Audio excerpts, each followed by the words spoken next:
Day 7 was a nightmare, but this was hell. The earth trembled beneath the stampede as a Goblin Lord emerged, a final boss monstrosity that had no right existing this early. The villagers crumbled under the assault. Blades shattered, hope faded, and even Asil stood on death's door. But Kamiya isn't some random player. He is the creator, the god of this world. As the Lord's massive mace descended, Kamiya defied logic. He initiated a parry chain, counting every impact like a metronome of survival. Then, the magic number hit. He triggered a developer exploit, guaranteed critical strikes. Like a flash of lightning, he surged forward. One clean strike decapitated the Goblin Lord, saving the base by a single breathless second. No time to rest. Kamiya pushed the base to level 8, fortifying walls and workshops. Then Ginger revealed the ultimate asset, Automaton Golems, capable of battle and labor alike. But how did a dev end up inside his own creation? It started with Last the World's #1, survival masterpiece. A realm where players scavenge in a land overrun by beasts, constructing fortresses, and fighting alongside fiercely intelligent companions. It offered limitless strategy and deep NPC lore, creating the perfect balance.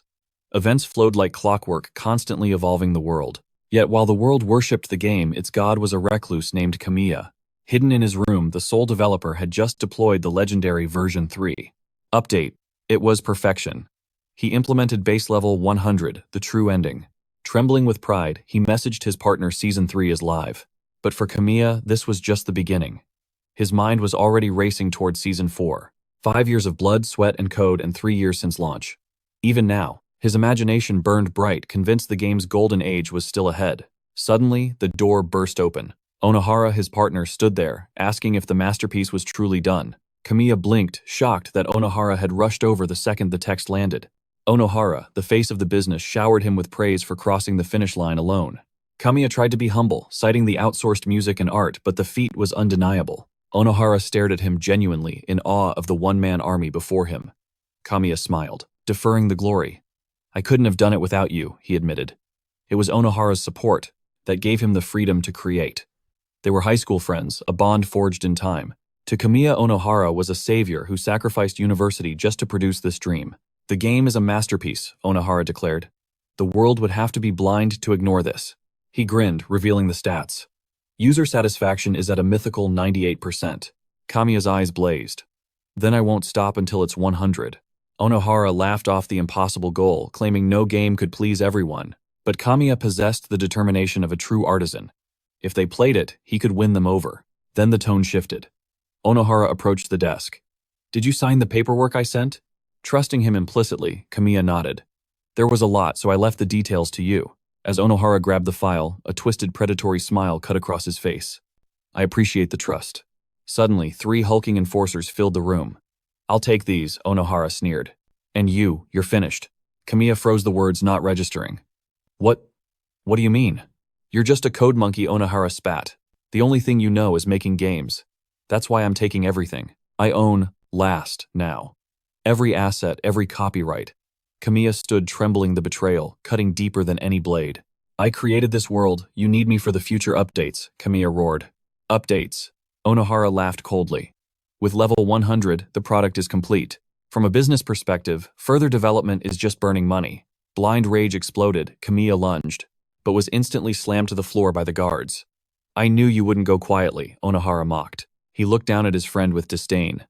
Your obsession with quality was killing my profits. You were just an obstacle, he whispered. And in that moment, Kamiya's world shattered. Kamiya's artistic vision was a shackle on their greed, stifling the merchandise empire they craved.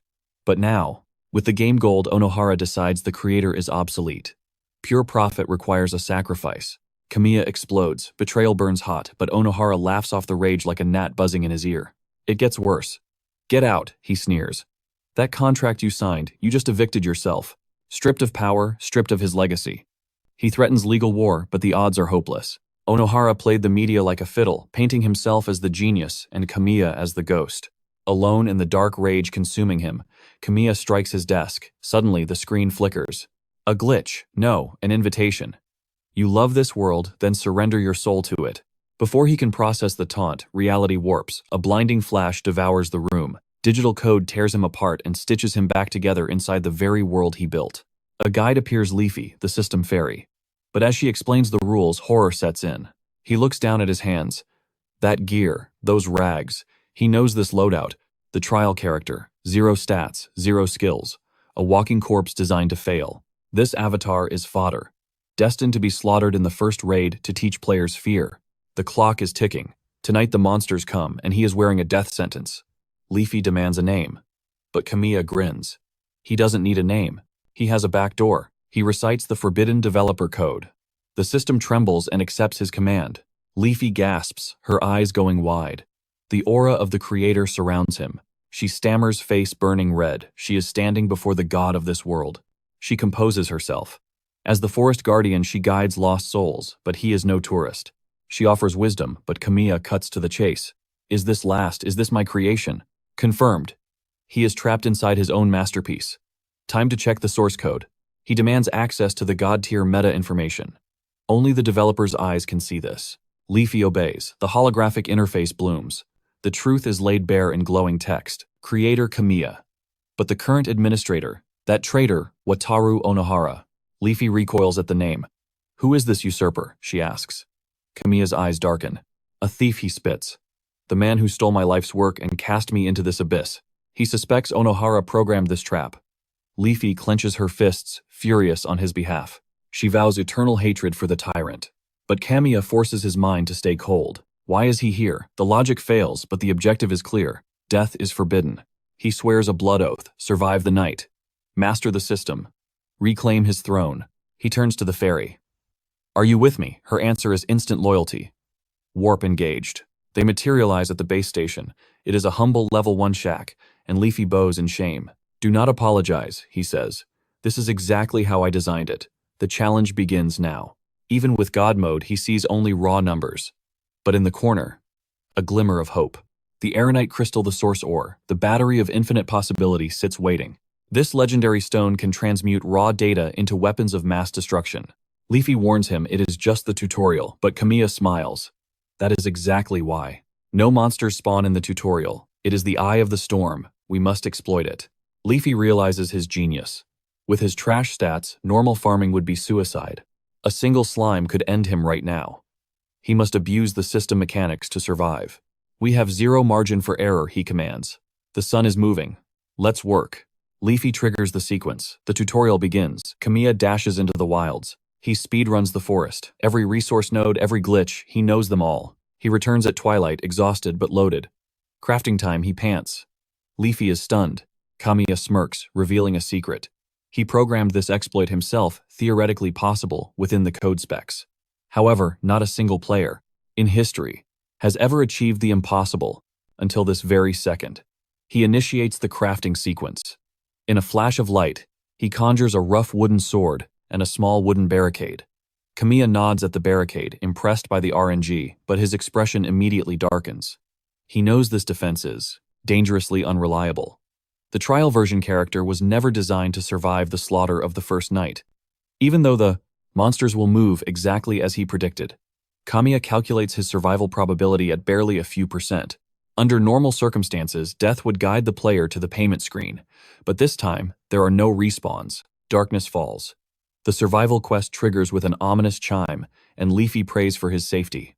Kamiya stands sentinel, before his base waiting for the slaughter to begin.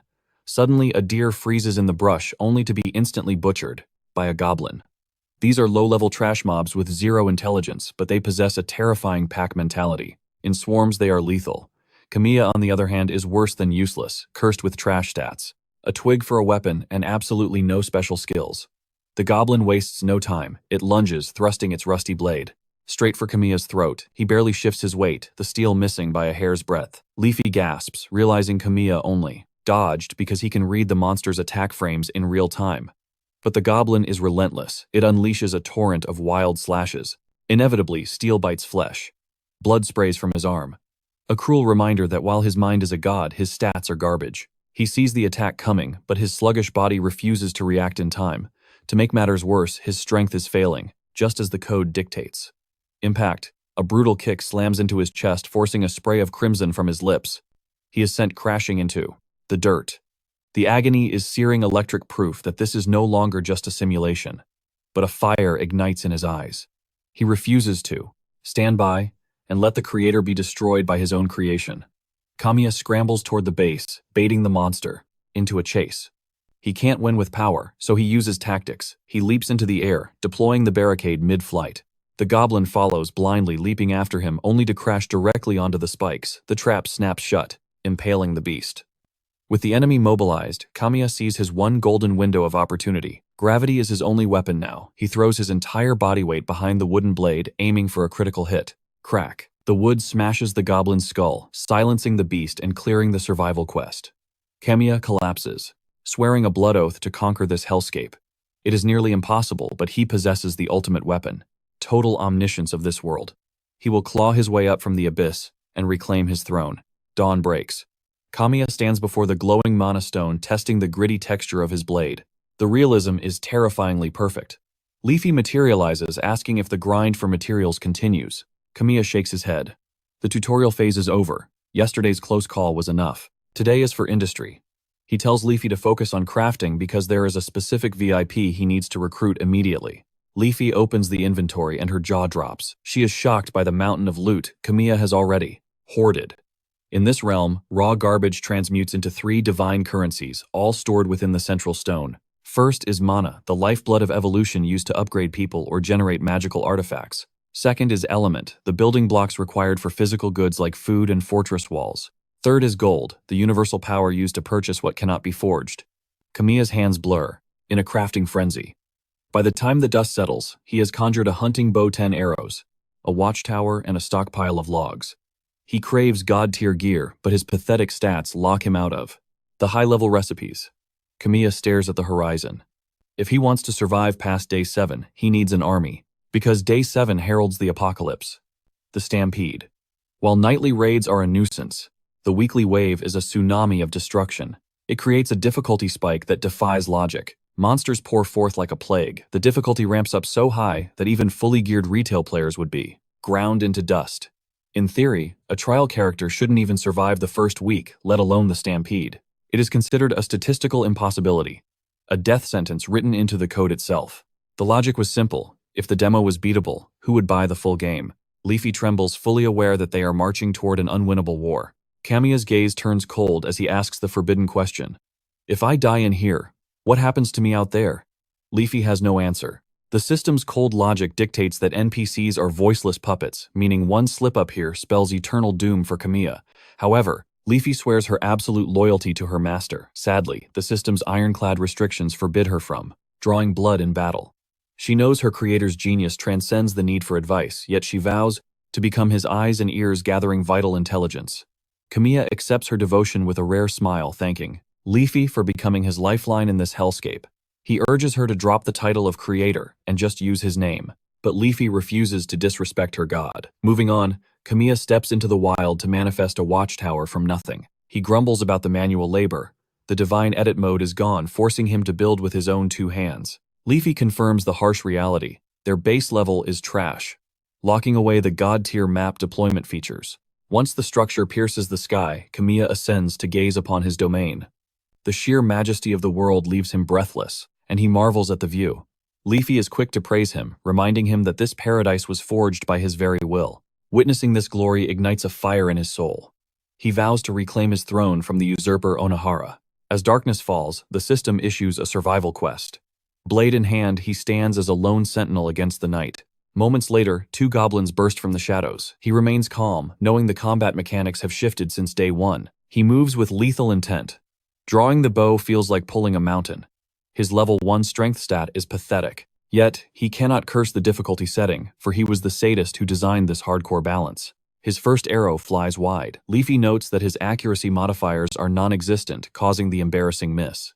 Again, Kamiya bites his tongue, knowing he engineered these brutal mechanics to punish unskilled players. He adjusts his aim and releases Bullseye. The arrow shatters the goblin's leg, eliciting a blood-curdling shriek. But the creator shows no mercy.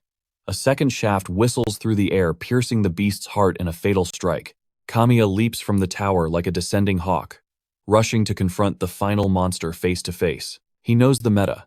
Even with trash stats, his knowledge of the game's code keeps him one step ahead of death. At point-blank range, accuracy stats don't matter. He drives an arrow directly into the goblin's gut.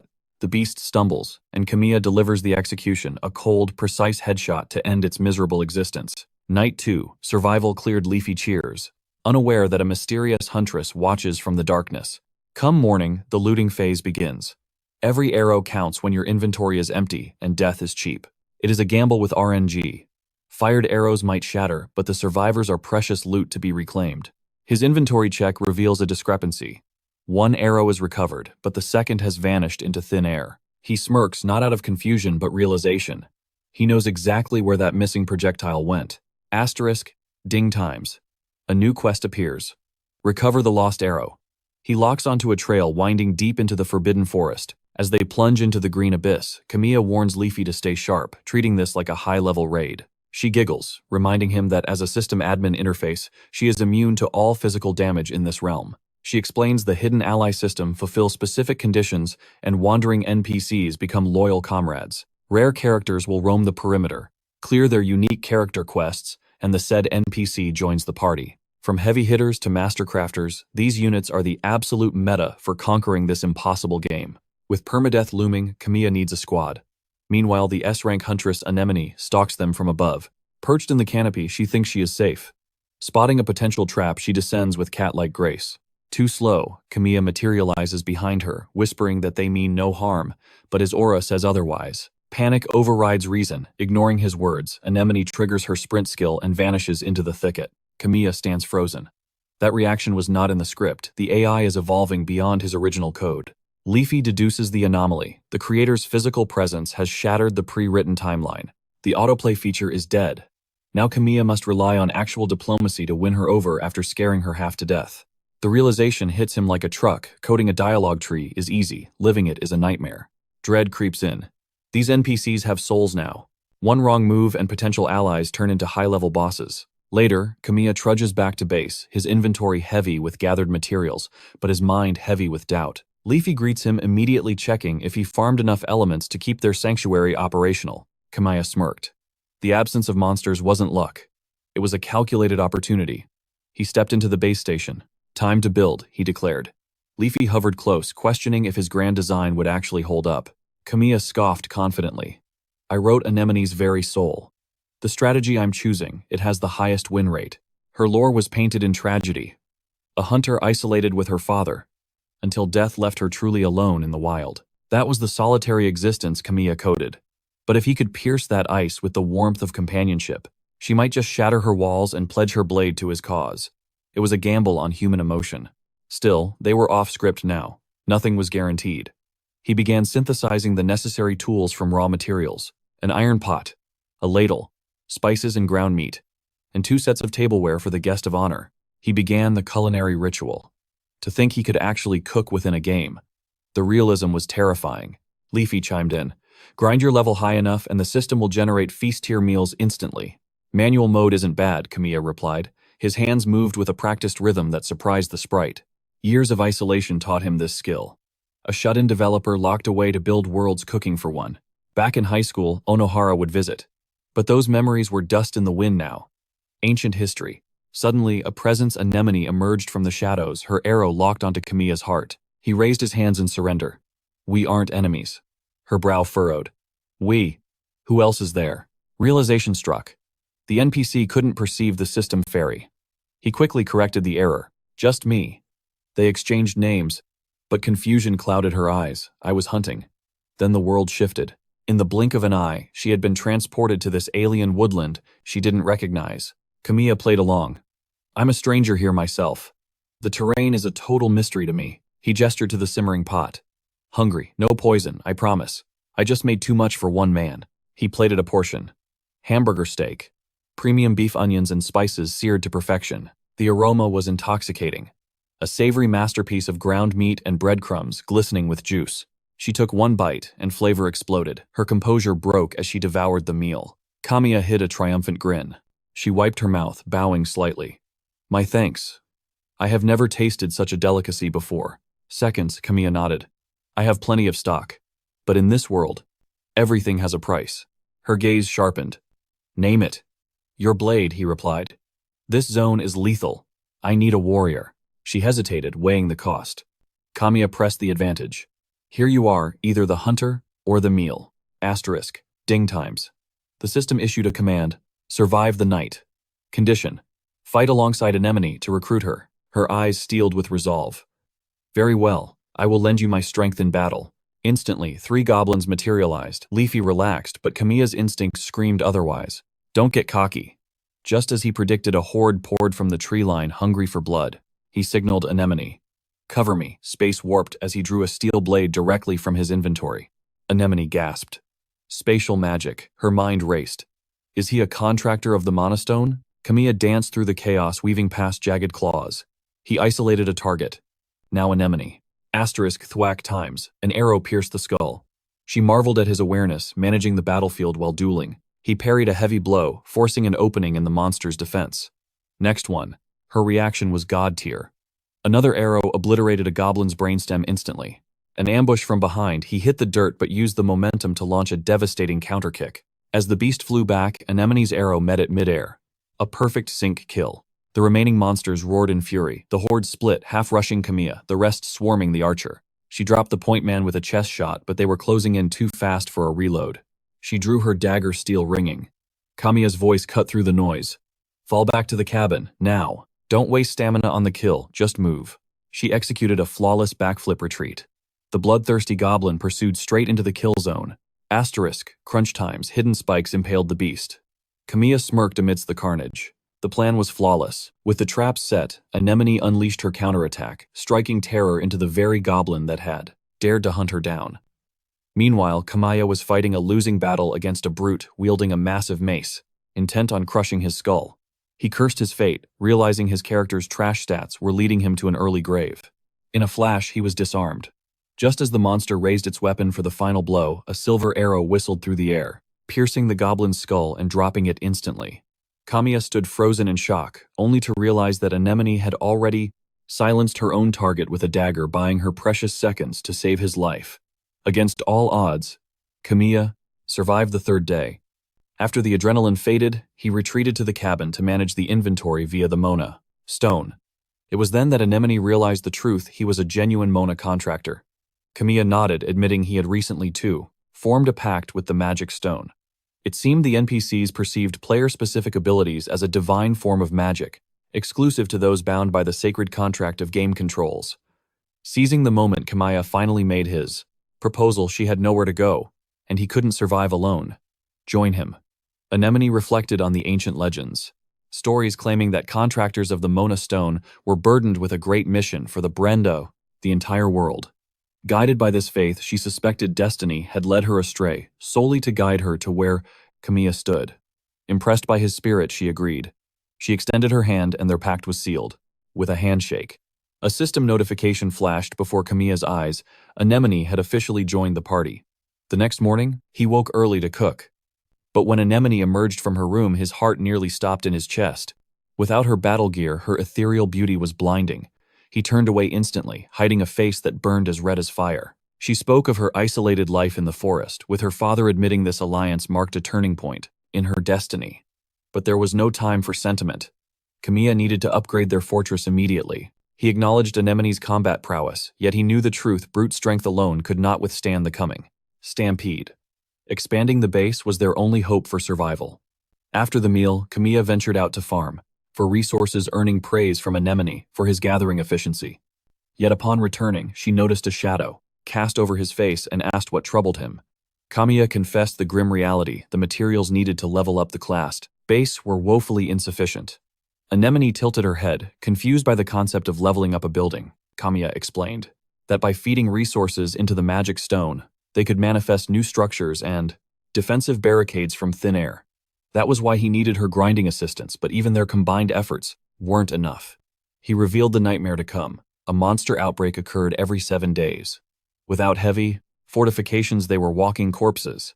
Survival demanded absolute preparation. Hearing the gravity of the situation, Anemone's eyes hardened with resolve. She immediately headed out to farm more materials. Kamiya thanked her for her dedication, promising to devise a strategy in her absence.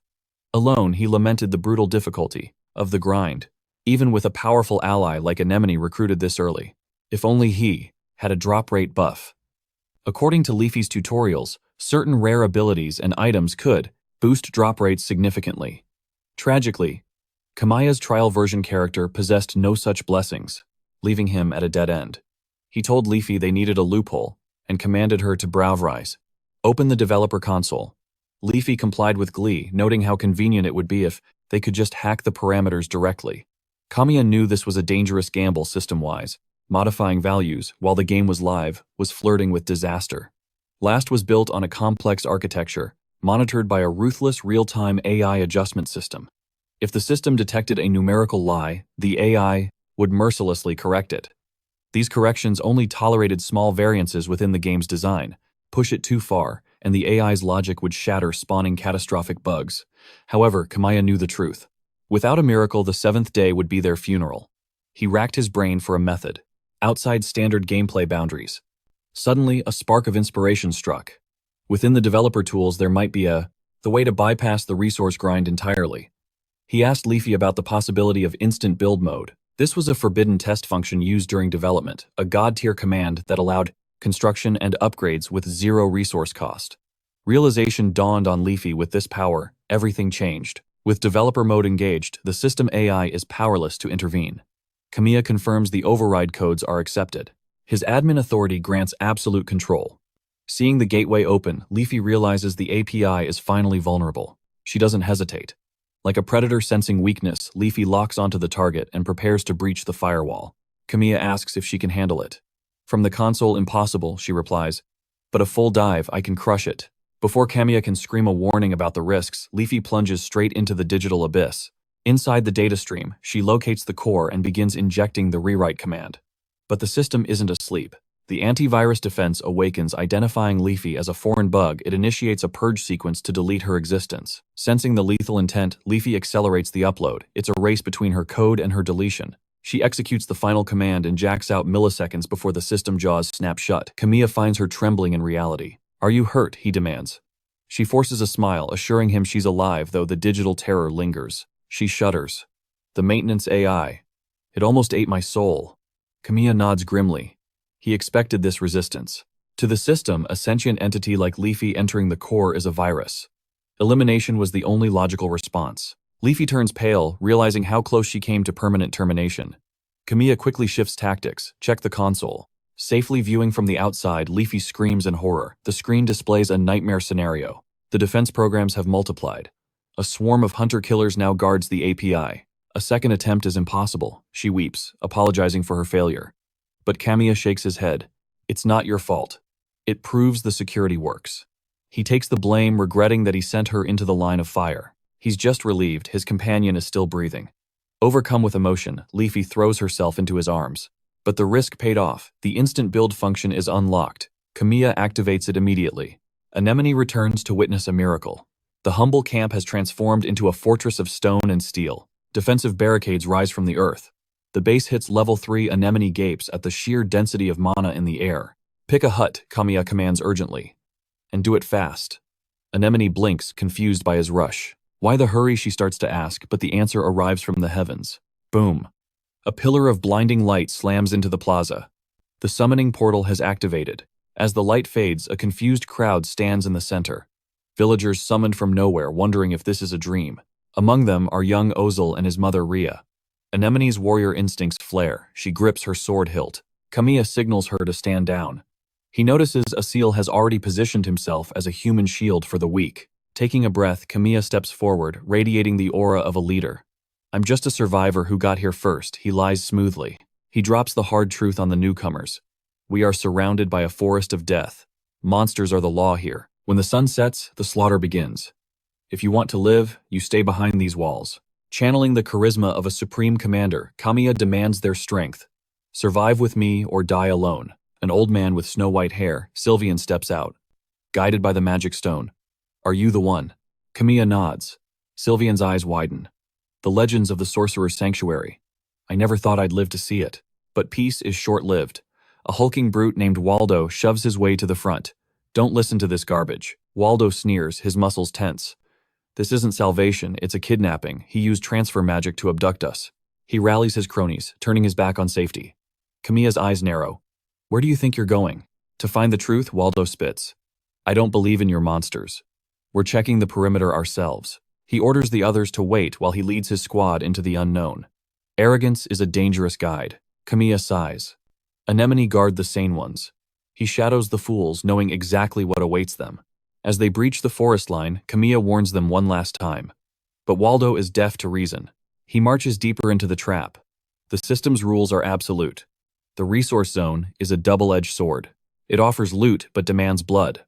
Monsters spawn here regardless of the sun's position, and the system has a cruel mechanic. Leave the base and there is no return to safety for the wicked. The further they drift from the sanctuary, the stronger the beasts become. It is a cage designed to crush the rebellious. And Waldo just walked right into the lion's den. Moments later, Waldo and his squad stumble upon a cluster of horned rabbits. While one man asks if these adorable creatures are the threat, Kamiya confirms the danger immediately. But the arrogant Waldo scoffs at the warning, refusing to believe such cute things could be monsters. Kamiya decides to step back. If words won't work, perhaps a painful lesson will teach Waldo the reality of this world. Unbeknownst to the rookies, these are the infamous hunter bunnies. They are not pets, they are carnivorous predators with a savage appetite. These beasts use their harmless appearance to lower a traveler's guard. Then, once the prey is lured in, they swarm in a coordinated lethal pack. Before Waldo can even react, the trap is sprung. The horde descends upon them in a blur of fur and fangs. Screams of agony pierce the air. Kamiya rushes into the chaos, commanding them to shut their eyes and hold their breath immediately. Waldo is bewildered by the strange order, but Kamiya screams for him to hurry. Reluctantly, the trio obeys the veteran's command.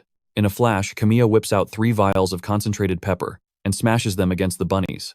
The bottles shatter, releasing a cloud of blinding spice. Overwhelmed by the stinging powder, the monsters recoil and scatter. Seizing the opening, Kamiya orders the team to retreat at full speed. But Waldo, foolish to the bitter end, opens his eyes too soon. The pepper cloud hits him instantly, leaving him blinded and streaming tears. Kamiya grabs the wounded, declaring that the lesson is over, and they are heading back to the safety of the base. There is no room for argument this time. With the bunnies regrouping for a second wave, the terrifying reality of the wild forces them to follow Kamiya's lead. After a desperate sprint, they make it back alive. Waldo and his men collapse, finally receiving medical attention for their recklessness. With the immediate danger past, the villagers begin to organize. They split into teams, balancing between combat drills and logistical support. During the training session, a villager notices a change in Waldo. The brush with death has ignited a fire in him. He is more motivated than ever. Waldo admits the monsters are tough, but his spirit isn't broken. He swears with burning confidence that next time, victory will be theirs. While the camp prepares for war, Leafy approaches Kamiya. She smiles, relieved that their forces have grown with these new allies. But Kamiya's response is cold and abrupt. Leafy senses the shift in his aura immediately and asks what weighs so heavily on his mind. Kamiya's gaze drifts toward the young boy Asul. He knows the dark truth of this world.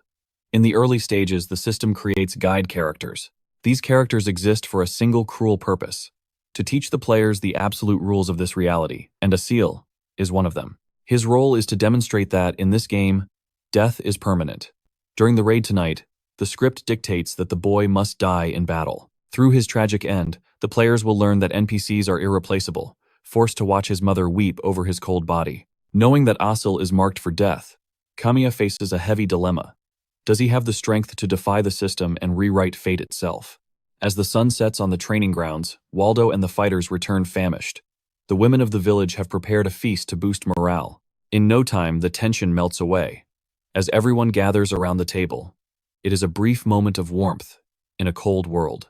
Asil playfully asks Anemone about his swordsmanship. She admits his skills are decent, which makes the boy beam with pride. However, she gently reminds him that his archery still needs desperate work. It is a tender moment of mentorship. But Kamiya cannot enjoy the meal. His eyes are fixed on Asil. He sees not a child, but a tragic plot device programmed by the game.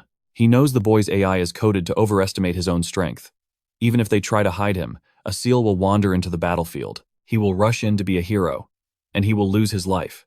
That is the brutal tutorial the developers designed for the players. Oblivious to this, Waldo pats the boy on the head. He praises Asil, claiming he has finally become a true man. But Asil's mother scolds Waldo, urging him to stop encouraging such dangerous thoughts. The air grows heavy with maternal fear. Asil looks at his mother with determination. He argues that with monsters attacking constantly, he has no choice but to learn the way of the sword.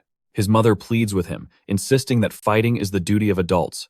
She wants to shield him from the horrors of war. But Assel counters with a heart-wrenching truth. He wants to protect everyone, just like his late father once did. Rhea steps in, telling the boy that while his father was strong, he never mistook recklessness for true courage.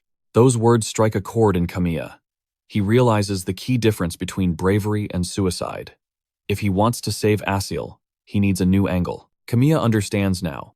He needs a strategy that channels that courage into a plan with an actual chance of success. Sylvian joins the circle, advising the boy to listen to his mother. Reluctantly, Assel nods, respecting the elder's wisdom.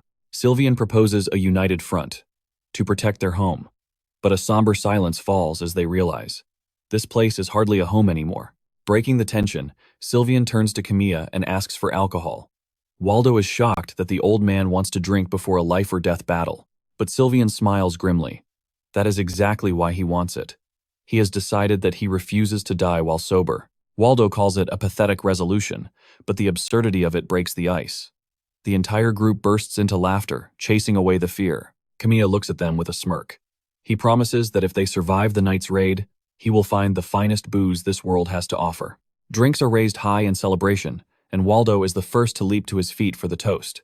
But amidst the cheer, a dark cloud hangs heavy over Kamiya. Leafy senses the disturbance and presses him for the truth. Kamiya finally confesses the burden, crushing his soul. He cannot accept that he is the architect of this nightmare, the one who cast these people into a hellish game of survival. Though he knows this crucible is necessary to forge the ultimate reality, the guilt remains. Leafy counters his despair, reminding him that without his creation, these NPCs would never have tasted life at all. Kamiya's eyes harden with resolve. He refuses to be a god who abandons his world. He swears to bear the full weight of the destiny he has written. As twilight deepens, Kamiya rallies the survivors.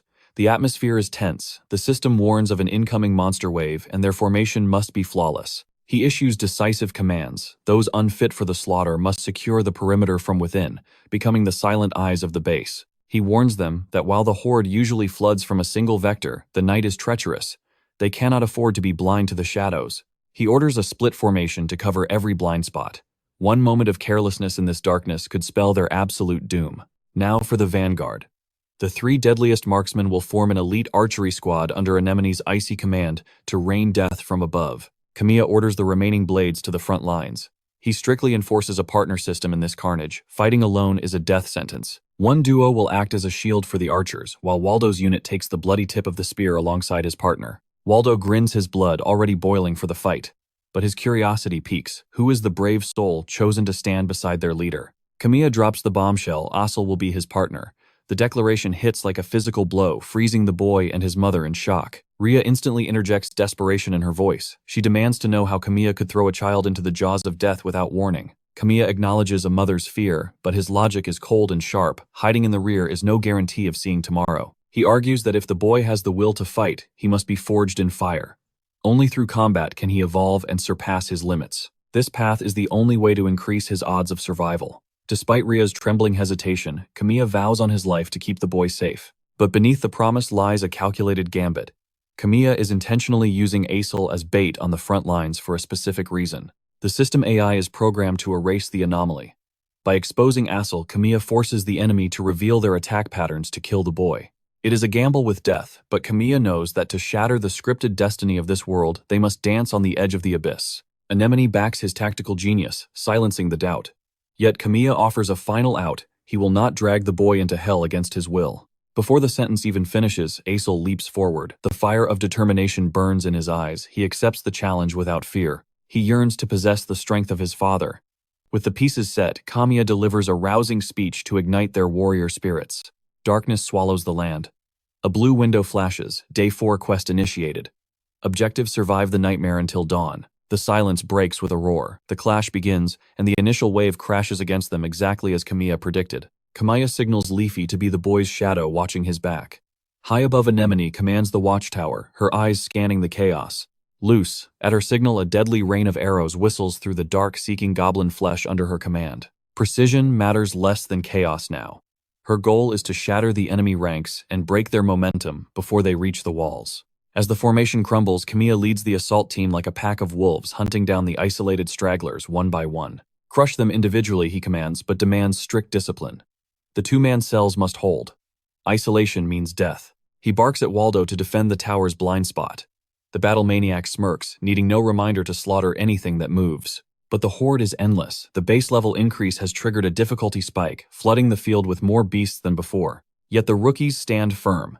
Adrenaline fuels their strikes, and their defense holds like an iron wall despite their inexperience. The dual combatant system is working perfectly, disrupting the goblin coordination and silencing them with lethal efficiency. Waldo is in his element, a whirlwind of destruction. His blade sings, slicing through the monsters as if they were made of paper. He engages a goblin, but the creature ignores him, eyes locked on a distant target. Waldo scoffs at the disrespect and strikes it down. He is oblivious to the truth. The system's kill switch has activated, overriding the monster's instincts to focus solely on hunting Aesel. The battlefield is a meat grinder. Pre-laid traps snap shut, culling the herd and buying precious seconds for the defenders. Kamiya observes the flow. Just as he calculated, the boy's presence is a magnet, making the enemy's movements painfully predictable. But the game master refuses to lose. Suddenly, a red aura envelops the horde. The goblins are evolving, growing faster and fiercer. Anemone spots the unnatural shift in the tide. Abandoning her perch, she dives into the fray to bolster the frontline defense. Leafy sticks close to the boy, but her eyes widen in horror. A flank, she screams, a warning to Kamiya as the shadows lunge. Too late. The ambush crashes into them, knocking Aesel to the dirt. Kamiya's heart stops. Terror grips him as he roars for the boy to rise. Time freezes in a horrific moment. A jagged blade rises high above the fallen child, poised to deliver the killing blow. Death seems certain, but Anemone's arrow pierces the beast's eye in the nick of time, yet the monster simply rips the shaft out, ignoring the archer entirely. Anemone freezes. The goblins are ignoring the backline to focus on a specific target, a terrifying anomaly in their behavior. Meanwhile, Waldo is reveling in the 40-14 carnage until a brute force blow tosses him aside like a rag doll. He stares in disbelief. But before they can recover, a goblin breaches the defensive line, rushing straight for young Aesel. Fear paralyzes the boy, but Kamiya roars at him to grip his weapon. Just as the executioner's blade falls, Kamiya intercepts the attack. He finds himself locked in a power struggle, realizing this is the system's malice, a scripted event designed to ensure Aesel's demise. The goblin's claws tear into Kamiya's shoulder, ripping through flesh and drawing a Medes' guttural scream of pain. Another beast lunges for the boy, but Anemone's precision strikes true. Once more, she knocks it back, creating an opening for an enraged Waldo, who descends to slam the creature into the dirt, boasting that humanoid skulls are the easiest to crush. Draw their aggro, Kamiya commands. Waldo obliges, pummeling a goblin into a pulp while Anemone unleashes a rain of arrows to hold the line. But Kamiya is pinned down, forcing him to call upon the trembling boy. Strike its head, Aesel, he shouts. Aesel hesitates, frozen by trauma. This is your turning point, Kamiya bellows, reminding him that survival must be earned. He invokes the legacy of the boy's father, asking if he truly desires strength. The words ignite a spark in Aesel's eyes. He swings, connecting with the beast's skull. The impact gives Kamiya the split-second opening he needs to drive his blade through the monster's throat. Kamiya praises the boy's courage, shouting that victory is within reach. With morale ignited, the defenders slaughter the remaining horde, helping to wipe the battlefield clean. Silence falls at last, their victory hard-earned and their weapons chipped from the massacre. As the sun rises, a blue system window appears, survival achieved. Day 4 is complete. They limp back to base, where Aesel collapses into his mother's arms. Kamiya smirks, relieved that he successfully shattered the death flag. He is determined to survive the coming stampede without a single casualty. But his confidence is a dangerous gamble, for the game world always demands a cruel price for defying the script. Soon, Kamiya triggers the upgrade, base level 5 achieved. The villagers gaze in awe as the sanctuary transforms, finally witnessing the magic stone's true potential. All the loot and monster essences they harvested are being consumed, converting the carnage of battle into raw fortification materials. In exchange for these resources, the system reinforces the stronghold, and as the walls grow stronger, a buff washes over the residents, linking their potential to the base. It is a simple mechanic: the higher the base defense, the higher the dweller's stats. However, Kamiya warns that passive buffs aren't enough. Change only comes through blood and sweat. He orders a speedrun of their tasks so they can return to the grind. Thanks to the Cry instant build mode cheat, Kamiya secures high-tier equipment far beyond the early game standard. With their formation tightened, they crush the next 2 raids with ease. The NPCs evolve their teamwork, becoming flawless. Even a seal levels up at a monstrous pace. The AI seems to accept the anomaly, ceasing its assassination attempts on the boy. Then, the dread sets in. The seventh day has dawned. The boss raid is here. Dawn breaks to find Kamiya inspecting the armory. Rhea announces breakfast, but the commander's eyes are glued to the steel. He is culling the weapons with critical durability. In the chaos of the stampede, a shattered sword means instant death. He marks the fragile blades with red strings, warning a passing fighter to avoid them at all costs. A single mistake could doom them all. He orders the warning spread to the entire platoon. Rhea tries to feed him again, but Kamiya's appetite is gone. He must inspect the perimeter traps. Twilight falls, and Kamiya rallies his forces to announce the beginning of the end. The seventh night has arrived. He warns them that the coming wave will dwarf everything they have faced. This is the true test of their survival, safeguarding the stronghold, while the vanguard secures their arsenal. Kamiya commands the unit to tighten their ranks, forming a compact phalanx to withstand the massed enemy tide. He spearheads the formation, placing Waldo at his back while Anemone takes the high ground for long-range sniper support. With the strategy locked in, he orders the squad to move out. He demands a final gear check, but Asel is gripping a rusted ektiv, brittle blade, oblivious to the danger. Still, the boy stands tall on the front lines as they brace for impact. Kamiya orders the gates sealed inside Rhea and the civilians arm themselves, becoming the last line of defense. But as Rhea rises to check on her son horror strikes, he is wielding a weapon destined to shatter. A heartbeat later, the forest erupts with goblins, their eyes burning with a hunger for flesh. The system interface bleeds red, flashing, a catastrophic invasion, warning to Kamiya. Survival is the objective, but the weak link is Asel's trash-tier equipment.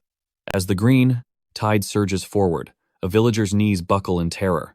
But Kamiya's voice cuts through, the fear reminding them that they trained for this very moment. He signals Anemone to unleash the inferno. The archers draw back, raining flaming death down upon the horde. The arrows detonate on impact, rocking the earth and incinerating the vanguard. Waldo grins at the destruction, calling it the ultimate fireworks display. Kamiya had grinded levels specifically to unlock gunpowder mastery. Even his simple landmine designs are proving lethal against these mindless beasts. Kamiya rallies the fighters, warning them that the night is far from over. Wave 2 crashes in, and these monsters are fueled by pure rage. But fear has no place here. Kamiya's squad mows them down like grass. From the watchtower, Anemone directs fire, leaving the ground targets to the melee specialists. She tries to cover the flanks, but the swarm is endless, pushing right up to the defensive perimeter. The civilians behind the fence fight back desperately. Kamiya holds the line, baiting the creatures into his kill zones. He praises his men for dominating the battlefield, convinced that victory is within their grasp. But Kamiya barely finishes his sentence when a low rumble shakes the earth. Anemone screams from the tower, warning of an approaching anomaly. Suddenly, a massive shadow steps from the trees, leaving Kamiya paralyzed. It is a Goblin Lord, a high-ranking boss monster radiating suffocating pressure. Its roar acts as a buff, driving the lesser goblins into a frenzy. Kamiya stares in disbelief. A boss of this caliber shouldn't exist in the first wave. To make matters worse, the Lord summons its elite guard to join the fray. The difficulty spikes instantly. Rhea watches in terror as her son is overwhelmed by the powered-up mobs. She knows he won't survive another clash. While the defenders struggle at the barrier, Rhea makes a choice. A goblin breaches the line and Kamiya roars a warning. Chaos erupts. Anemone realizes the tower is a death trap and orders an immediate evacuation. Her squad leaps into the void. Most land safely, but one fighter snaps a leg on impact, screaming in agony. Anemone drags him toward safety, but suddenly Rhea sprints. Past her blade in hand, Anemone yells, asking if she has a death wish, because she is charging straight into the slaughter. Rhea barely makes it 10 paces before a beast blocks her path. She freezes death, staring her in the face until Anemone lands a critical headshot. The archer grabs Rhea, demanding to know what the hell she is thinking. Rhea reveals her mission: she must deliver a new sword to Asil before his weapon shatters. Anemone's eyes widen.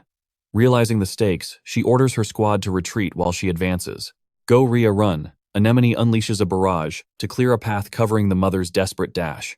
Arrows rain down like a storm, creating a wall of death against the horde. Anemone retreated, leaping onto the barricade. From her high vantage point, the true horror became clear. The situation was spiraling into a nightmare. The front lines were already buckling under the pressure. These weren't mindless beasts. Their strength had spiked explosively out of nowhere. Kamiya shouted the grim reality to his troops. A Goblin Lord had descended upon them. Even the commander was shaken by this anomaly. A high-ranking boss monster appearing during a Day 7 stampede. It was an impossible difficulty spike. Suddenly, the soldiers faced the towering beast. The Goblin Lord raised its massive weapon, an avatar of destruction, prepared to crush them all. They raised their shields in a desperate bid for survival. But the impact was cataclysmic. The blow was so devastating it pulverized the Lord's own minions along with the human defenders. The shockwave sent fighters flying like ragdolls. Kamiya grit his teeth, checking for survivors. "Can you stand?" he roared. Miraculously, Assel and a comrade rose from the dust, rushing to support their leader. The beast swung its mace again, aiming to turn Kamiya into paste. Death was inches away when instinct took over. A perfect parry steel sang as the attack was deflected, shocking everyone on the battlefield. Kamiya grinned wildly. It was a standard mechanic in the game, but pulling it off in reality, that was a rush of pure terror and adrenaline. The Goblin Lord recoiled, enraged by the tiny human's resistance. It let out a blood-curdling roar, commanding the horde to swarm forward. Assel and the others instantly formed a human shield around Kamiya. Loyalty burned in their eyes. "Leave the boss to us, Commander," they shouted. "Finish this quickly. We can't hold this line forever." Kamiya surged forward, his blade dancing against the Lord's strikes. He knew a drawn-out battle meant certain death. His stamina was draining. He needed a way to end this war instantly. He needed a finisher. Suddenly, Leafy's voice cut through the chaos. "Open the console," Kamiya ordered. The system interface materialized in the air. "AI balancing is active," she confirmed. Kamiya's eyes gleamed as he saw the ring modifier was engaged. "Why do you need the console now?" Leafy asked. Kamiya pointed to the overloaded generation AI. "The system is glitching," he smirked. "I can trigger the all-critical mode." Leafy looked baffled. She had no idea what he meant. In this world, a critical hit was a god-tier strike, ignoring defense and dealing double damage. Usually these devastating blows were decided by the whims of luck and random number generation. It was like rolling the dice of fate for every attack. But Kamiya knew a secret. There was a legendary bug the developers never patched. If a player parried 15 attacks in a row, the AI would panic. To compensate for the low hit rate, the system would freeze the random number generator, attempting to adjust the difficulty. The result: every single attack becomes a guaranteed critical hit. Leafy gasped in shock. Kamiya had found the path to victory. The bug existed because parrying 15 consecutive boss attacks was deemed humanly impossible. But Kamiya wasn't just human. He was a master. He locked eyes with the beast. The target was set 15 perfect parries. He taunted the Lord, inviting the blows. Asterisk clang times. He deflected the strike. Kamiya began to count his focus absolute. Assel screamed as the mob pressed in, overwhelmed by the numbers. But Kamiya remained cold. "Trust the plan," he whispered. At that moment, Rhea arrived at the slaughter, watching in horror as her son fought for his life against the green tide. Kamiya continued his dance of death, parrying every crushing blow. 12. 13. He was in the zone. Just 2 more to unlock God mode. But the battlefield is never predictable. As he reached 14, a stray goblin broke through the line, lunging at Kamiya's blind spot. Assel intercepted, desperate to save his leader. He struck the monster's skull, but his blade shattered on impact. He was defenseless, but fate intervened. Rhea tossed a fresh blade through the air, a perfect clutch assist. Assel caught it and cleaved the goblin in 2. With the path clear, Kamiya deflected the final strike. 15. The system glitch activated. Kamiya smiled. The predator had become the prey. It ends now. It's over in a second. He vanished, reappearing as a storm of silver light dashing toward the Lord. Every strike was a critical. He carved through the Lord's defenses, delivering a final severing blow to its neck. Kamiya landed, striking a superhero pose as the massive body collapsed behind him. Aesthetics were everything. Asterisk. Thud times. The earth shook one last time as the Goblin Lord fell. The remaining monsters froze in terror. Witnessing their leader's demise, the horde shattered. They fled into the darkness, abandoning the siege instantly. Waldo and the defenders stood with mouths agape. The impossible monster, slain by a single man. Rhea and her son stood over the corpse, the thrill of victory washing over them. But they had no idea that the real threat, the Goblin Lord, refused to embrace death. Burning its final life force, it lunged at Assel, but Rhea threw herself into the fray. The claws meant for her son tore through Rhea instead. Kamiya froze, paralyzed by the horror of a monster that should have been slain. How could it still move? Rage exploded within Kamiya. He vanished in a blur of speed, delivering the final catastrophic strike. But the victory came too late. Rhea's chest was shattered. Kamiya watched helpless as Asil wept over his dying mother. With fading breath, she whispered that she was going to meet his father, asking him to live a life full of stories to tell her later. Her light faded from this world. Aesel unleashed a primal scream of agony that tore through the silence of the battlefield. The survivors could only watch the boy's world crumble. Suddenly, a system notification rang out. Stampede quest cleared. A victory reward soaked in tears. By dawn, Kamiya stood silently at Ria's fresh grave until Leafy materialized beside him. She couldn't calculate why the Goblin Lord spawned. It was an anomaly, yet the core game data showed zero external tampering. She reminded him that even stripped of Game Master status, fragments of his admin authority remained to tweak the world. Leafy's voice became background noise. She finally realized her words were falling on a heart closed off by guilt. Kamiya broke his silence. His arrogance had blinded him. As the creator, he foolishly believed he controlled every variable. That false god complex made him believe he could parry any blow fate threw at him. How wrong he was. Ria wasn't scripted to die. Her blood was on his hands. Leafy desperately tried to pierce through his wall of self-loathing. She insisted that without his brilliance, the entire base would have been annihilated. It would have been a total party wipe. The surviving NPCs owed him their breaths. Kamiya agreed they were alive, but that only deepened the wound. He had created them only to abandon them in a world of suffering. Crushed by this revelation, the burden became too heavy. Kamiya walked away, demanding solitude. But moments later, Anemone found him brooding in the shadows. She asked the question he couldn't answer. Silence. Suddenly, Anemone raised her bow tension, coiling in her arms. Loose a bird fell from the sky dead before it hit the ground. Kamiya flinched, but Anemone used the kill to teach a lesson. She declared that in this unforgiving world, every breath is a gamble. They stake their very existence just to survive. To live is to take life, and eventually to have one's own taken. There is no fault, only the harsh reality of being. Kamiya wanted to refute her cold logic, but choked on his words. Seeing his spirit still shattered, Anemone signaled him to follow. She had something he needed to witness. At the training grounds, a sight awaited that defied all expectation. It was Asil. The boy was already back, pushing his body to the limit, sweat pouring down his face. He didn't look like a grieving orphan. Anemone revealed the boy had been swinging his sword since the funeral ended. Kamiya was stunned. The boy wasn't running from the pain. He was honoring his promise to create a legend for his mother. That burning desire for strength fueled him. Just then, his sparring partner collapsed, gasping for air. Asil turned, his eyes widening as he spotted Kamiya. He didn't hesitate, rushing over with a bright, determined smile. He begged Kamiya to spar. He needed to become invincible to craft those epic tales he promised her. He refused to fall here. Asil's resolve struck Kamiya like a lightning bolt, shattering his hesitation. "You're right." Kamiya gripped a practice sword, his aura changing. "Prepare yourself, Asil. I won't hold back." Asil accepted the challenge, dashing forward like a bullet. In that clash of steel, Kamiya's darkness finally evaporated. These weren't just NPCs. They were alive, possessing a strength of spirit that far eclipsed his own imagination. He would no longer be a shackle on their potential.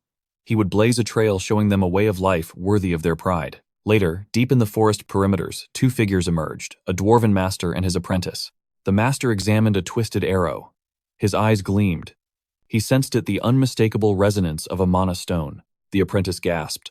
After all this time, the master confirmed they had finally found the trail they were hunting. Like bloodhounds on a scent, the duo rapidly closed the distance to the hidden base. While villagers worked, the heavy tread of dwarves shook the gates.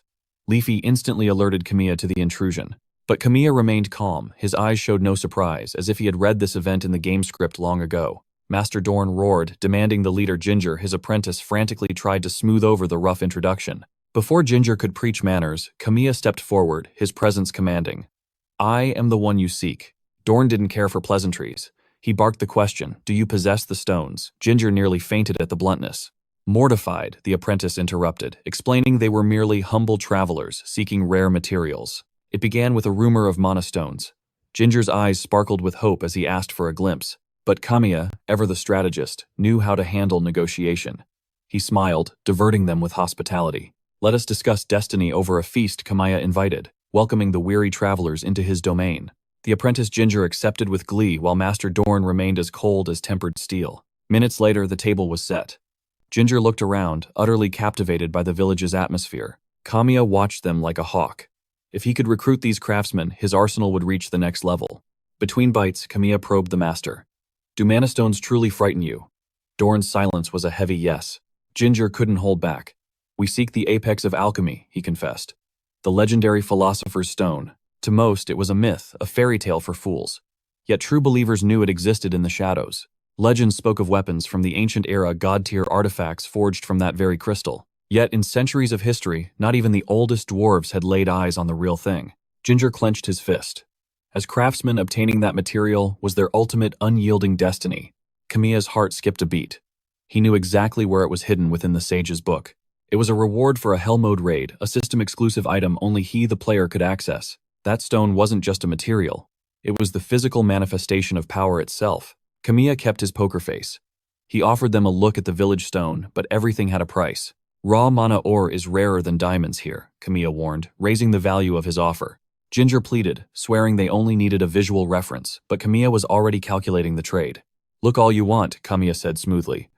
But in exchange, your hammers must sing for us tonight. He revealed the grim truth. The village faced a nightly scourge, a wave of monsters that never slept. To survive the night, his people needed steel that could bite. Dorn, seeing the necessity, grunted his agreement. The deal was struck. A masterpiece of engineering in exchange for a glimpse of the unknown. Yet Kamiya worried. Could a simple trade truly bind these legendary smiths to his banner? The moment of truth arrived in the cabin. Kamiya unveiled the Mana Stone, the heart of his territory. But Dorn recoiled in disgust. You show me this abomination. This is not what I seek. Kamiya stood stunned. The old master had instantly realized the stone was merely a gate, a conduit for energy. It was an interface for mana, fundamentally different from the holy material they hunted. Kamiya smirked internally. Dorn's insight was terrifyingly accurate. To a player, it was just a system tool. Thank you for the display, Dorn grumbled, but this dead end brings me no closer to my dream. The master stood up, declaring they would depart at the first light of dawn. Ginger looked devastated, but Kamiya wasn't ready to fold. Stay, he urged. We have an empty workshop. With this mana stone, I can generate materials you've never seen before, Kamiya promised. He offered them a production paradise, a sanctuary where they could forge to their heart's content. But the master remained unmoved. He rejected the sweet offer, leaving Kamiya to sigh in defeat. Very well, Kamiya said. But remember your vow. The monsters come tonight, and we need those weapons. He led them to the forge, granting them unrestricted access to every tool and flame in the arsenal. Leafy trembled as they walked away. My lord, surely they will abandon us come morning. Kamiya nodded grimly. Dorn chases a phantom.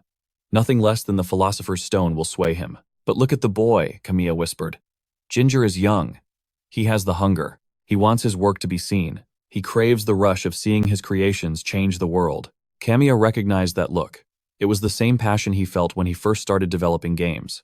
If Ginger could just feel the impact of his work here, he might never want to leave.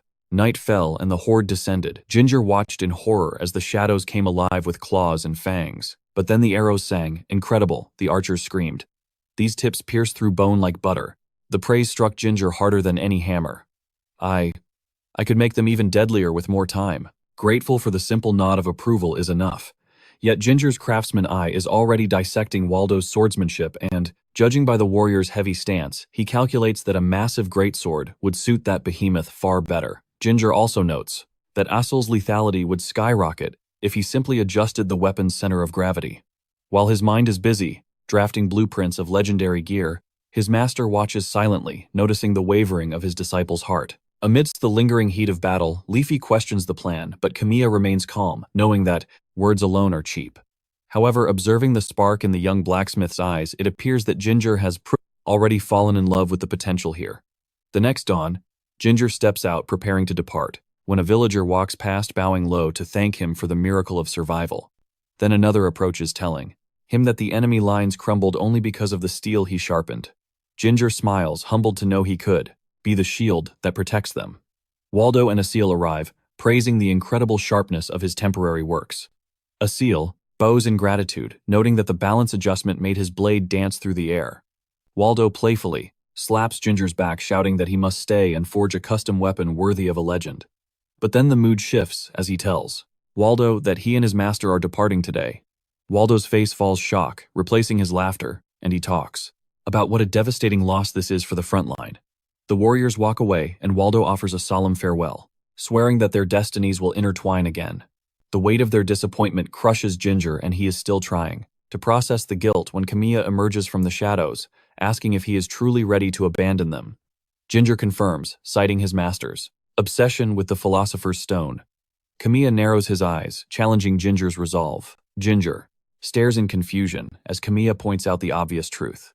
The Philosopher's Stone isn't the only thing calling to his soul. Kamiya paints a grim picture. Life here is a brutal cycle of monster raids every single night, and even with magic stones, resources are critically low. Kamiya reveals the harsh reality. They are woefully short-handed as it is. He drives the point home, telling Ginger that the village needs him not as a luxury, but as a lifeline because his influence matters more than he knows. Kamiya declares that his smithing skills will directly determine how long these people survive. Kamiya stretches out his hand, offering not just a job but a purpose. Before Ginger can make his choice, Master Dorn steps out, barking that they are packed and ready to march. Ginger steals his nerves, and with a voice full of conviction tells Dorn he is staying. Dorn freezes, shocked to hear this rebellion, and demands to know if the boy has lost his mind. Ginger replies that his path lies here, so Dorn issues a final ultimatum: forge a weapon. Ginger is confused, but Dorn declares he will not let a disciple who is trash wander the world unchecked. He must forge a masterpiece to prove his worth. Ginger accepts the challenge and immediately gets down to hammering the steel. While he pours his soul into the metal, Kamiya asks if he needs materials, offering to generate high-grade ore with the magic stone. Ginger refuses the cheat, stating he must do this with his own strength or the blade will have no soul. Kamiya smiles, respecting the artisan's pride, and walks away to let the genius work. Shortly after, the hammer falls silent, and Dorn inspects the blade. He realizes that Ginger forged this not for display but for human hands. Dorn notes that a second-rate craftsman looks at the object to do his work, but a first-rate craftsman looks at the wielder. Since Ginger crafted the sword for the people, Dorn sees exactly where his disciple's heart lies. Dorn concludes that he has his own fire, and Ginger has found his. The master is impressed by the creation, telling him not to let that passion extinguish, urging him to follow the flame burning within. Ginger trembles at the praise, asking if this means he passed the trial. Dorn refuses to answer, and, as he turns his back, he tells Kamiya to take care of the brat. Dorn disappears into the forest, and Ginger bows deeply to the man who taught him everything. Leafy and Kamiya exchange victorious smiles. They finally have a legendary craftsman. Leafy insists they upgrade the production facilities immediately. Kamiya agrees, deciding it is time to raise the settlement's tier. Kamiya triggers the system, boosting the base level to 8. Ginger is blown away, this being his first time witnessing the stone's divine power. Because the base level has skyrocketed, the outer walls, and the workshop also.com, evolve instantly. Ginger enters his new domain left in absolute awe. Kamiya gestures that this state-of-the-art workshop is for him, granting him total creative freedom.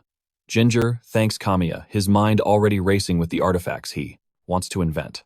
As they leave the smithy, Kamiya tells Leafy that recruiting Ginger was an absolute victory. With the looming war on the horizon, Kamiya assesses their inventory. The equipment durability is critical, but this is where the strategy shifts. Enter the Master Smith Ginger. The level up didn't just boost stats. It expanded the magic stone's storage capacity to legendary tiers. Kamiya issues a command: hoard mana immediately. Every drop is needed for the battles to come. But there is a hidden reason. The base has hit level 8. Kamiya and Leafy know this triggers a specific event character. A powerful heroine is approaching. With Ginger in the crafting guild, the gear quality skyrocketed.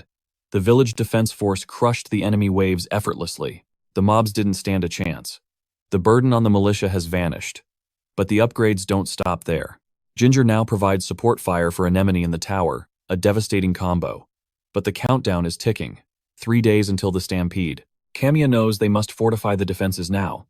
Day 11 arrives. Ginger summons the villagers for a grand reveal. A mountain of clay sits in the square. The villagers are baffled. Ginger grins, unveiling his masterpiece. Behold the golem core. These aren't just statues, he explains. These are magic-driven automata. Artificial soldiers ready for war. They are the ultimate support units. They fight alongside the NPCs, mirroring the skills of their commanders. The system is flexible. Assign a swordsman, and the golem wields a blade. It adapts to the master's class instantly. Assign an archer and it masters the bow. A perfect mirror of the user's martial arts. Their stats are a degraded copy of the original, but for filling the ranks, they are the perfect cannon fodder army. Ginger's lifelong dream is finally realized. All thanks to the infinite mana of the magic stone ley line. The clay begins to pulse. Anemone eyes the constructs with curiosity. Can these dolls truly fight? Ginger's confidence is absolute. They mimic the master's movements perfectly, he declares. Lower power, yes, but the technique is identical. A villager raises a hand. Can they do laundry? Ginger nods. Combat or chores, these golems are universal servants. Suddenly the golem's eyes flash red. Ginger freezes. I didn't command them. They are reacting to something. Is there a massive mana source nearby? A resonance. Just then, a scream tears through the air. Intruder at the gate, a cloaked figure approaches slowly. The pressure is immense. The stranger lowers their hood. Long ears. Ethereal beauty. An elf. She flashes a dazzling smile and introduces herself, Ulicia Viwald. But her next words shatter the peace. I challenge the lord of this village to a duel, a hostile takeover request. She is the daughter of the White Forest Queen. Royal blood. But Kamiya doesn't flinch. He knew this unlock condition was met. The recruitment flag has been triggered. Kamiya steps forward, his aura calm. I am the lord you seek. Ulicia points her blade. Lose and I take the throne. She promises to turn this village into a utopia. I will develop this land better than you ever could. Kamiya smirks. He loves a confident recruit. And if you lose, Kamiya asks, testing her resolve. Ulicia laughs. Defeat is impossible for me. But, to be fair, if I lose, I will do anything you say. A dangerous gamble. Kamiya narrows his eyes. Do not break your word, elf. She swears a sacred oath on her mother's name. The contract is sealed. Leafy is trembling with anxiety. But Kamiya, he stands like an unshakable mountain. The battle preparations begin. The arena is cleared.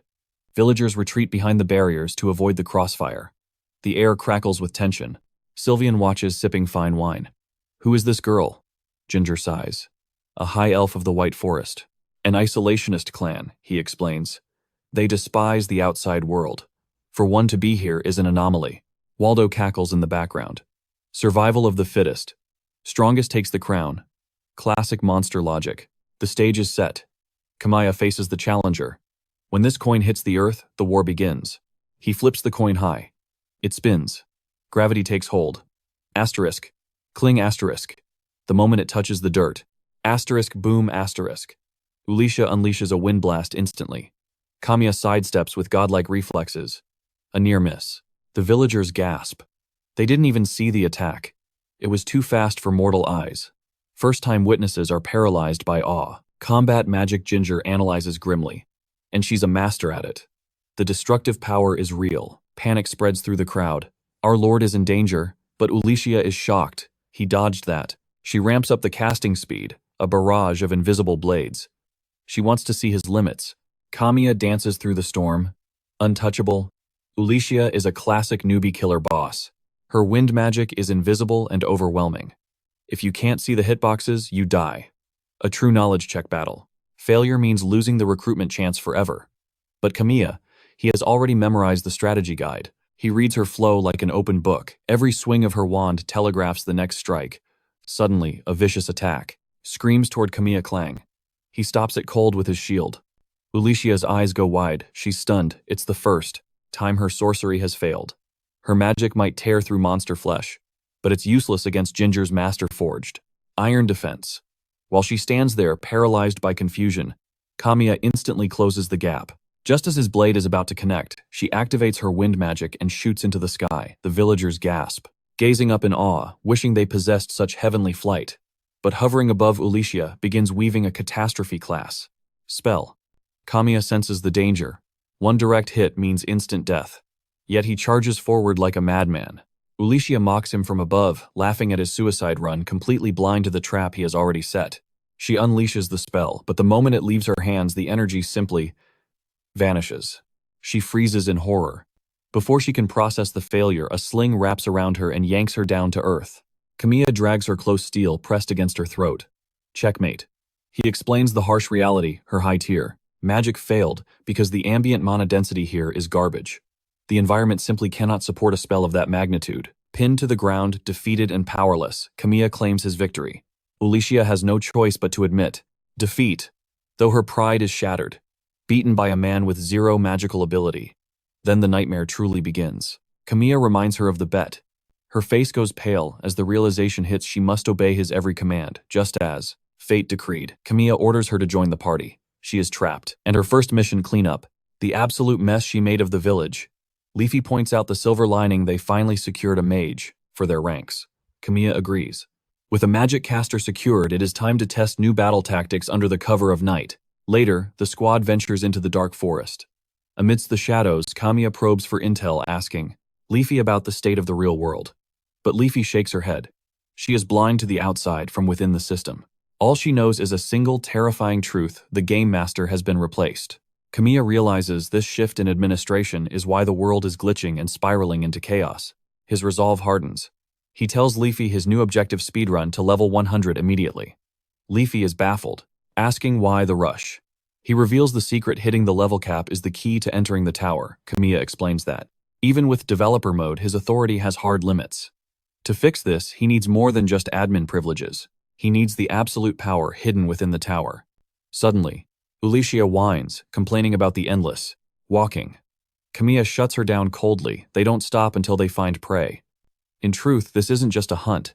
It is a field test for Ulicia and the golems. He turns to her, demanding to know her magical capacity. She starts boasting about her vast elemental arsenal, but he cuts through her arrogance. He asks again how much can she use? Times right here. Times. Under pressure, she admits the truth: only basic wind blades and simple support buffs. She shrinks under Kamiya's intense gaze, quickly making excuses about how she is weak, only because the local mana stones are low-grade trash. If she had high-grade fuel, she would be a goddess. Kamiya isn't scolding her, though. He needs her to understand her inventory and limits, so she doesn't get them killed like she almost did earlier. Ginger suddenly realizes the strategy is Kamiya planning to sync Ulicia with the golems. Exactly. They lack magical firepower, so they must improvise. By aligning the constructs with her mana, they can multiply their tactical options instantly. He proposes setting Ulicia as the golem master. The machines will mimic her spells, turning her into a mobile artillery unit. Kamiya commands her to infuse her mana into the iron husks to imprint her magical signature. She obeys, placing her hand on the cold metal. Energy surges from her palm, syncing with the machine. Kamiya instructs her to visualize the command. She closes her eyes, focusing on the image of flight. When her eyes snap open, the heavy golems are hovering in the air, defying gravity just like her. The trial is a massive success. Now for live combat. Kamiya points to a pack of monster bunnies in the play distance. Ulicia grins. She despises monsters anyway. She unleashes a sharp wind cutter, and the golems mirror her movement perfectly, blasting the area with a coordinated windstorm. Ulicia is having way too much fun. She pours more power into the attack, sending the terrified bunnies scattering for their lives. Ulia unleashes a tempest, wiping out the mob with a single devastating wind blast. With the threats neutralized, she slowly descends like a goddess, admitting these golems aren't half bad. Kamiya reminds her the golem's power scales directly with its master's spiritual strength. So, slacking off is not an option. But the high and mighty mage just waves him off, claiming she already grasps the concept perfectly. Kamiya smirks. Her arrogance is annoying, but they finally have a trump card. Meanwhile, in reality, Onohara is losing his mind. His carefully laid plans are crumbling to dust, and desperation is pushing him toward a far more ruthless strategy. Night falls, and the system generates the usual survive the night quest. Taking a gamble, Kamiya places Ulicia and her iron giants right on the front lines, declaring her the linchpin of their defense. True to her spoiled nature, she accepts the role with a haughty flip of her hair, as if it were obvious. But as the horde approaches, Kamiya notices a shift. The goblins are moving in a tactical formation. He remains calm, reasoning that as their base levels up, the enemy AI adapts with trickier patterns. To Kamiya, this is simply the signal that it's time to evolve their own warfare tactics. Anemone's squad initiates the engagement. A rain of steel descends, breaking the enemy ranks in an instant. Ulia joins the fray, unleashing her mana with a sadistic grin plastered across her face. She charges straight in. Her golems flank her perfectly, acting as an unstoppable mobile fortress. Kamiya positioned her there for this exact reason. She operates like a heavy cavalry unit on steroids, with Anemone and Ulia dominating. The long-range game, Kamiya signals the vanguard to clash with the goblin infantry. Waldo leads the charge on the left flank, while Kamiya tears through the right, with the archers suppressing the enemy advance. The ground forces are free to inflict massive critical damage. The plan is flawless, and the thrill of battle surges through every soldier's veins. Seeing an opening, Kamiya orders Waldo to rush the boss and end this raid. Waldo nods, fully in sync with the strategy. He sprints toward the goblin commander, completely unaware that Ulicia has already locked onto the same target. Disaster looms as friendly fire almost becomes a reality. A split second before Ulia's spell obliterates him, she screams a warning, allowing Waldo to barely roll to safety. Fury erupts as Waldo roars at the mage, but Ulia just scoffs, blaming him for blocking her line of fire. While they bicker like children, a stealthy goblin assassin closes the distance on Waldo's blind spot. Kamiya shouts a warning just as the blade falls. Waldo parries the lethal strike at the last second. Hold the line, Kamiya commands, while the rest of the squad moves to wipe up the trash mobs. Waldo breaks the deadlock, driving his blade through the leader's throat in a spray of pixels and blood. Witnessing their commander's death, the horde breaks in terror. But Kamiya shows no mercy. They will not escape. They hunt down every last straggler, ensuring a total team wipe. Victory is theirs, but the drama isn't over. Waldo stomps over to Alicia, ready to strangle her for nearly turning him into barbecue. Kamiya sighs, knowing team synergy is still at 0%. Yet there is no denying Alicia is an S-tier asset. Synergy or not, Kamiya must perfect their formation before the massive stampede arrives in just 3 days.